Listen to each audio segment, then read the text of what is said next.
Les jumelles du patron millionnaire étaient sourdes, jusqu'à ce que la nouvelle femme de ménage noire de l'entreprise fasse quelque chose qui a tout changé. Le silence au 40e étage de la Manning Corporation était assourdissant ce jeudi après-midi, lorsque Patricia Williams est entrée dans le bureau de la direction avec ses produits d'entretien et a été confrontée à une scène qui l'a immédiatement fait s'arrêter. Deux fillettes identiques de 6 ans, aux cheveux blonds bouclés et aux yeux bleus comme du cristal, étaient assises dans un coin de la pièce et jouaient avec des poupées dans un silence complet. Elles ne faisaient aucun bruit, ne parlaient pas, bougeaient seulement les lèvres de temps en temps l'une vers l'autre, comme si elles se chuchotaient des secrets invisibles. « Ne vous occupez pas d'elles », dit Richard Manning, le PDG milliardaire de l'entreprise, sans lever les yeux de ses documents. Emma et Sophie sont sourdes de naissance. Complètement sourdes. Ignorez-les et faites votre travail. Patricia avait 32 ans et n'aurait jamais imaginé que son premier jour en tant que femme de ménage dans cette entreprise technologique la mettrait face à face avec quelque chose qu'elle connaissait intimement. Son petit frère était né avec une déficience auditive partielle, et elle avait passé toute son adolescence à apprendre la langue des signes et des techniques spéciales pour communiquer avec lui. Ce qui l'intrigua le plus, ce n'était pas le fait que les filles soient sourdes, mais plutôt de petits détails que son expérience lui avait appris à observer. Lorsqu'elle passa l'aspirateur près d'elle, elles tournèrent toutes deux légèrement la tête vers le bruit. Lorsque Richard tapota son stylo sur la table de l'autre côté de la pièce, Sophie fronça légèrement les sourcils, comme si quelque chose la dérangeait. « Depuis combien de temps sont-elles comme ça ?» demanda Patricia avec désinvolture, tout en rangeant les produits d'entretien. « Depuis leur naissance, » répondit Richard, la fatigue perceptible dans sa voix. « J'ai dépensé une fortune pour consulter les meilleurs spécialistes du pays. Le docteur Harrison, le docteur Mitchell, toute l'équipe de l'Institut auditif de Manhattan.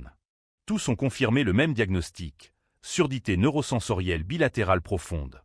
Elles n'entendront jamais un mot. » Patricia observa discrètement tout en nettoyant. Les filles jouaient d'une manière étrangement coordonnée, comme si elles suivaient un rythme qu'elles seules pouvaient percevoir. Lorsque Richard reçut un appel et parla plus fort, elles devinrent toutes deux visiblement tendues, même dos à lui. « Où est leur mère ?» demanda-t-elle, essayant de garder la conversation décontractée. Le visage de Richard s'assombrit immédiatement. « Elle est morte dans un accident de voiture quand elles avaient 2 ans. Il n'y a plus que moi et elle maintenant. Et une équipe de nounous spécialisés, bien sûr. » C'est alors que Patricia décida de faire un test simple. Elle laissa tomber délibérément une pièce de monnaie derrière les filles, suffisamment loin pour ne pas créer de vibrations au sol, mais suffisamment près pour produire un son clair. Immédiatement, Emma tourna la tête dans la direction exacte du son. « Intéressant », murmura Patricia pour elle-même. « Qu'est-ce qui est intéressant ?» demanda Richard, qui avait enfin prêté attention. « Rien, monsieur. J'admire simplement leur beauté. » Au cours des 2 heures qui suivirent, Patricia fit des observations discrètes qui la rendirent de plus en plus intriguée. Les filles réagissaient subtilement à des sons spécifiques, montraient leur inconfort face au bruit fort et semblaient même communiquer à travers un système de signes qu'elles n'avaient jamais vu dans aucun manuel de langue des signes. Alors qu'elle terminait le ménage, Patricia s'approcha des filles et leur fit un signe de la main. Toutes deux la regardèrent avec une curiosité évidente. Lentement, elle fit le signe de base pour « bonjour » en langue des signes américaine. La réaction fut instantanée et surprenante. Emma et Sophie se regardèrent rapidement, puis se tournèrent à nouveau vers Patricia avec une expression mêlant surprise et espoir. Sophie fit un geste hésitant de la main, essayant clairement de répondre, mais s'arrêta au milieu du geste et regarda nerveusement en direction de son père. À ce moment-là, Patricia comprit qu'il y avait quelque chose qui clochait profondément dans cette situation. Des enfants complètement sourds depuis leur naissance ne réagiraient pas de cette façon à des stimuli sonores, et plus important encore, ne montrerait aucune hésitation à communiquer par signes. Tout en rangeant ses produits de nettoyage, une certitude grandissait en elle. Ces filles n'étaient pas complètement sourdes, et pour une raison sinistre, quelqu'un voulait qu'elles continuent à croire qu'elle l'était. Mais ce que Patricia ne savait pas, c'est que sa découverte la mettrait face à un complot bien plus sombre, impliquant des professionnels respectés qui tiraient profit du fait de maintenir 2 enfants prisonnières dans un monde de silence inutile. Si vous aimez cette histoire de découverte et de courage, n'oubliez pas de vous abonner à la chaîne, car ce que cette femme de ménage était sur le point de découvrir allait non seulement changer la vie de ses filles, mais aussi révéler un réseau de mensonges que personne n'aurait pu imaginer. Le lendemain matin, Patricia arriva à la Manning Corporation 1 heure plus tôt, déterminée à observer les filles dans leur environnement naturel avant que Richard n'arrive au bureau. Ce qu'elle découvrit la convainquit encore davantage que quelque chose n'allait vraiment pas. Emma et Sophie jouaient dans un coin de la pièce avec une éducatrice spécialisée nommée Hélène. Une femme austère d'une 50aine d'années qui s'adressait aux filles en utilisant des gestes exagérés et lents, comme si elles étaient mentalement handicapées en plus d'être sourdes. « Ne faites pas de désordre », gesticulait Hélène de manière théâtrale, en articulant ses lèvres de manière exagérément lente. « Papa n'aime pas quand vous faites du bruit. » Patricia observait discrètement tout en rangeant les produits d'entretien. Les filles semblaient frustrées, essayant de communiquer quelque chose à Hélène par des signes que la nounou ne comprenait manifestement pas ou ignorait délibérément. C'est alors que Patricia remarqua quelque chose de troublant. Lorsqu'Hélène quitta la pièce pour répondre à un appel téléphonique, Emma murmura quelque chose à l'oreille de Sophie. Il ne s'agissait pas de gestes ou de mouvements exagérés des lèvres, mais d'un véritable murmure, presque inaudible, mais clairement vocalisé. « Mon Dieu !» murmura Patricia en elle-même, faisant semblant de nettoyer la fenêtre voisine. Lorsque Richard est arrivé au bureau, sa première réaction a été de vérifier que les filles étaient sages et silencieuses. Il ne les a même pas regardées directement, il a simplement fait signe à Hélène que tout était sous contrôle. « Patricia », a-t-il dit sans lever les yeux de ses documents, « j'ai besoin que vous soyez particulièrement attentive au nettoyage aujourd'hui. J'ai une réunion importante avec des investisseurs et je ne peux pas me permettre d'être distrait inutilement. » Le mot « distraction » fut prononcé en jetant un bref regard en direction de ses filles, et Patricia sentit son estomac se nouer. Cet homme traitait ses propres filles comme des inconvénients à gérer, et non comme des enfants qui avaient besoin d'amour et d'attention. Au cours de l'après-midi, pendant que Richard était en réunion, Patricia décida de tenter une approche plus directe. Elle s'approcha des filles et s'assurant qu'Hélène était sortie déjeuner, fit un simple signe « Vous m'entendez ?» La réaction fut instantanée et dévastatrice. Les deux filles se regardèrent avec panique, puis jetèrent un coup d'œil rapide aux caméras de sécurité installées dans les coins de la pièce. Emma secoue vigoureusement la tête, mettant son doigt sur ses lèvres dans un geste universel de silence. À ce moment-là, Patricia comprit l'ampleur de l'horreur dont elle était témoin. Non seulement ses enfants pouvaient entendre, mais ils étaient délibérément réduits au silence, contraints de feindre un handicap qu'ils n'avaient pas. « Pourquoi vous ne pouvez pas parler ?» demanda Patricia à voix basse, faisant semblant de nettoyer la table voisine. Sophie, la plus courageuse des deux, fit un geste discret en montrant une photo sur la table de Richard. C'était une photo de lui avec un homme en blouse blanche dans un cabinet médical, tous deux souriant et se serrant la main. Sur cette photo, Patricia reconnut immédiatement le visage de l'homme qui avait changé sa vie à jamais. C'était le docteur Marcus Harrison, le même médecin qui avait diagnostiqué à tort une surdité totale chez son frère Kevin alors qu'il n'avait que 4 ans. Kevin avait passé 5 ans de son enfance à croire qu'il était complètement sourd, à être traité avec des méthodes inappropriées et à être isolé des enfants normaux, jusqu'à ce que Patricia, à l'âge de 16 ans, insiste pour que la famille demande un deuxième avis médical. Le nouveau spécialiste a découvert que Kevin n'avait qu'une perte auditive partielle qui aurait pu être facilement corrigée avec des appareils appropriés dès le début. La négligence médicale avait coûté à Kevin 5 années cruciales de développement social et scolaire.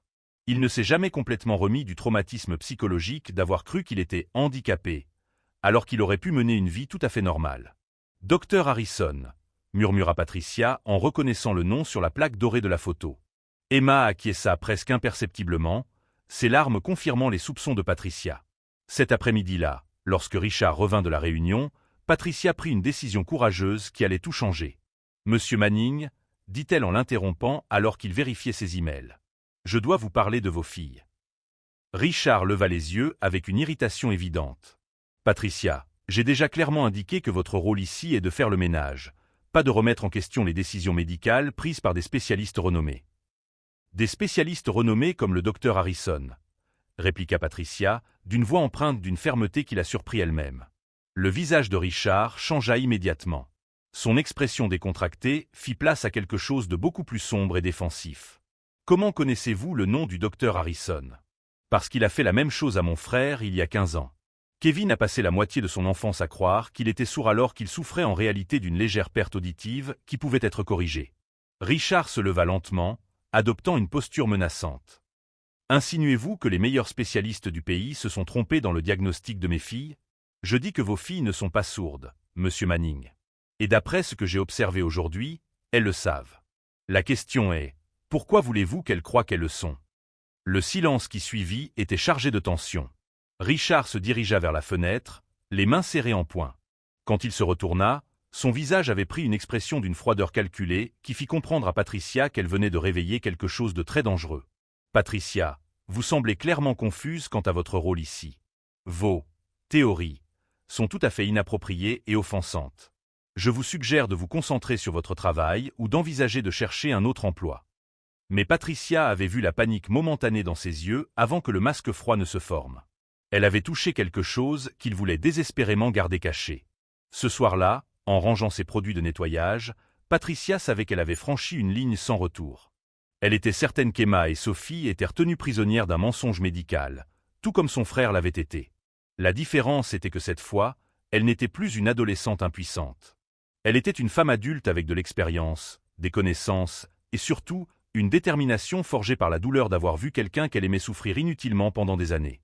En attendant l'ascenseur, Patricia ne pouvait s'empêcher de penser à l'expression de désespoir silencieux dans les yeux d'Emma et de Sophie. Elle demandait de l'aide de la seule manière qu'elle pouvait, par des regards suppliants et des gestes discrets que personne d'autre ne prenait la peine d'interpréter. Ce que Patricia ne savait pas encore, c'est que sa décision de confronter Richard avait déclenché une série d'événements qui allaient révéler un complot bien plus sinistre qu'elle ne pouvait l'imaginer. Et que l'apparente froideur avec laquelle il avait réagi n'était que le premier signe de ce que cet homme était prêt à faire pour protéger ses secrets les plus sombres. Au cours des 3 jours qui ont suivi sa confrontation avec Richard, Patricia est arrivée au bureau pour trouver un environnement complètement différent. Hélène avait été remplacée par 2 nouvelles aides-soignantes, qui travaillaient en alternance et suivaient des protocoles beaucoup plus stricts avec Emma et Sophie. Les filles passaient désormais la plupart de leur temps dans une pièce séparée, loin de la zone où Patricia travaillait, et lorsqu'elle essayait de les saluer dans les couloirs, elle détournait rapidement le regard, clairement chargée de ne pas interagir avec elle. Changements administratifs, expliqua froidement Richard lorsque Patricia lui demanda des explications sur cette nouvelle routine. Les filles ont besoin de soins plus spécialisés. Ta seule responsabilité reste le ménage.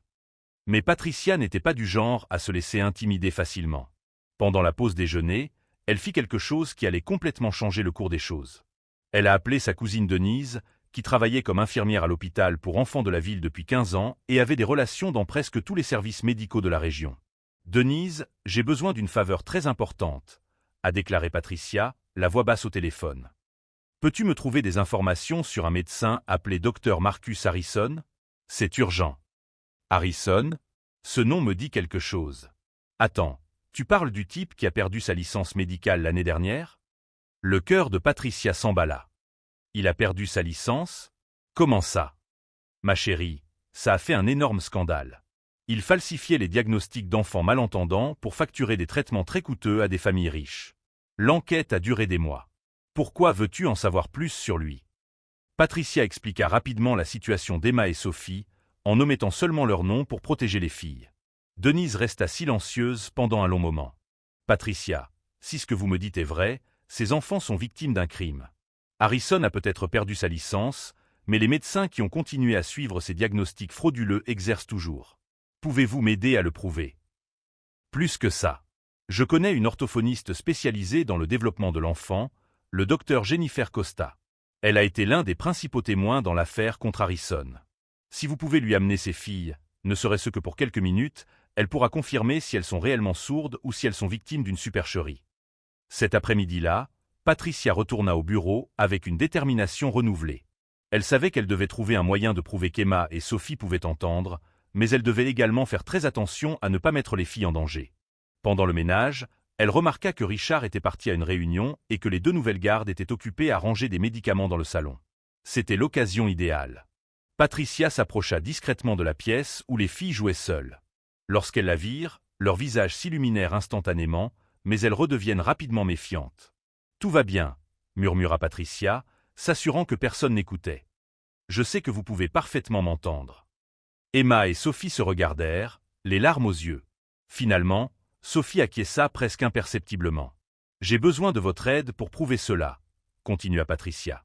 « Mais d'abord, je dois savoir, pourquoi faites-vous semblant d'être sourde ?» Emma regarda la porte, puis s'approcha de Patricia et lui murmura à l'oreille. « Papa a dit que si nous parlions, il nous renverrait. Comme il a renvoyé maman. » Patricia sentit son sang se glacer. « Comment ça, renvoyer maman ?» Sophie se joignit à la conversation, sa petite voix tremblante. « Maman n'est pas morte dans l'accident. Elle a essayé de nous emmener parce qu'elle a découvert que nous n'étions pas sourdes. Papa a dit qu'elle était malade dans sa tête et les médecins étaient d'accord. » Cette révélation fut comme un coup de poing dans l'estomac pour Patricia. Richard avait fait interner sa propre femme dans un établissement psychiatrique pour maintenir son système de faux diagnostic. « Où est votre maman maintenant ?»« À l'hôpital psychiatrique, » murmura Emma. « Papa a dit que si nous en parlions à quelqu'un qui entend, nous irons là-bas aussi. » À ce moment-là, Patricia comprit l'ampleur véritablement sinistre de ce à quoi elle était confrontée. Il ne s'agissait pas seulement de négligence médicale ou d'avidité financière. Richard utilisait ses propres filles comme des pions dans un jeu beaucoup plus sombre, et il avait détruit toute une famille pour protéger ses mensonges. « Écoutez-moi bien », dit-elle aux filles d'une voix ferme mais affectueuse. « Vous n'irez nulle part. Je vais vous protéger, mais j'ai besoin de votre aide. Pouvez-vous être courageuse pendant quelques jours ?» Les deux filles acquiescèrent, et pour la première fois depuis des années, Patricia vit une véritable lueur d'espoir dans leurs yeux. Pendant le reste de l'après-midi, Patricia élabora mentalement un plan. Elle avait 3 objectifs: prouver que les filles n'étaient pas sourdes, découvrir où se trouvait leur mère et dénoncer Richard et ses complices médecins. Lorsque Richard revint de la réunion, il trouva Patricia travaillant normalement, sans se douter qu'elle venait de découvrir des secrets qui pourraient détruire la vie qu'il s'était soigneusement construite. « Tout va bien ici ?» demanda-t-il avec désinvolture aux gardiennes. « Oui, monsieur Manning. » Les filles ont été très calmes, comme d'habitude. Richard sourit avec satisfaction, jetant un bref regard à Patricia, qui continuait à nettoyer les fenêtres comme si de rien n'était. Ce qu'il ne savait pas, c'est que Patricia avait discrètement photographié certains documents médicaux qui se trouvaient sur son bureau, notamment une lettre d'un hôpital psychiatrique avec le nom Helena Manning dans l'en-tête. Ce soir-là, Patricia rappela Denise et lui raconta tout ce qu'elle avait découvert. Sa cousine fut sous le choc. « Patricia, c'est beaucoup plus grave que nous ne le pensions. Si cette femme a été internée de force sur la base de faux diagnostics, nous parlons ici d'enlèvement, de séquestration et de maltraitance d'enfants. Tu as besoin d'une aide professionnelle immédiatement. Je connais quelqu'un qui peut nous aider. J'ai une amie qui est assistante sociale spécialisée dans les cas de maltraitance d'enfants. Le docteur Sandra Martinez. Elle travaille avec la police sur des cas complexes comme celui-ci. Mais Patricia, es-tu sûre de vouloir t'impliquer dans cette affaire? Cet homme semble extrêmement dangereux. » Patricia pensa aux larmes d'Emma et Sophie, à leur mère peut-être injustement internée depuis des années, à son frère Kevin et à tous ceux qui avaient souffert aux mains de médecins corrompus comme le docteur Harrison. « Je suis déjà impliquée, Denise.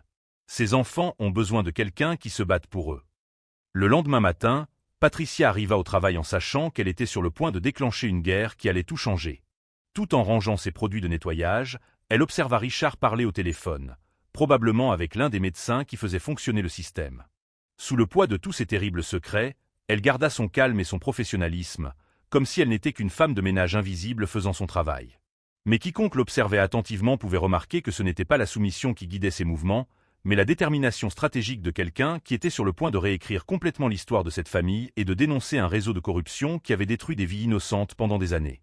Vendredi, 10 heures du matin. Richard était en réunion mensuelle avec le conseil d'administration de l'entreprise lorsque Patricia mit son plan à exécution. Elle n'était pas seule. Le docteur Jennifer Costa et le docteur Sandra Martinez entrèrent dans le bâtiment de la Manning Corporation accompagnés de 2 enquêteurs du département des services à l'enfance, tous dûment autorisés par un mandat judiciaire que Patricia avait aidé à obtenir grâce aux preuves photographiques. « Monsieur Manning » a appelé la secrétaire dans la salle de réunion, la voix tremblante. « Il y a des personnes ici qui doivent vous parler immédiatement. Elles disent que c'est à propos de vos filles. » Richard a interrompu la présentation sur les bénéfices trimestriels. « Dites-leur que je suis occupé. Tout ce qui concerne les filles peut être réglé avec les nounous. Monsieur, ils ont des documents officiels. Et la femme de ménage Patricia est avec eux. » Richard sentit son sang se glacer.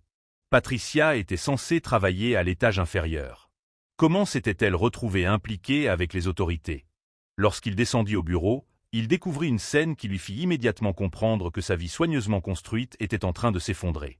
Emma et Sophie étaient confortablement assises et discutaient, à voix haute et claire, avec le docteur Jennifer, tandis que Patricia documentait tout avec son téléphone portable. « Papa a toujours dit que si nous parlions, il nous enverrait à l'hôpital comme maman, » expliquait Sophie naturellement à l'orthophoniste.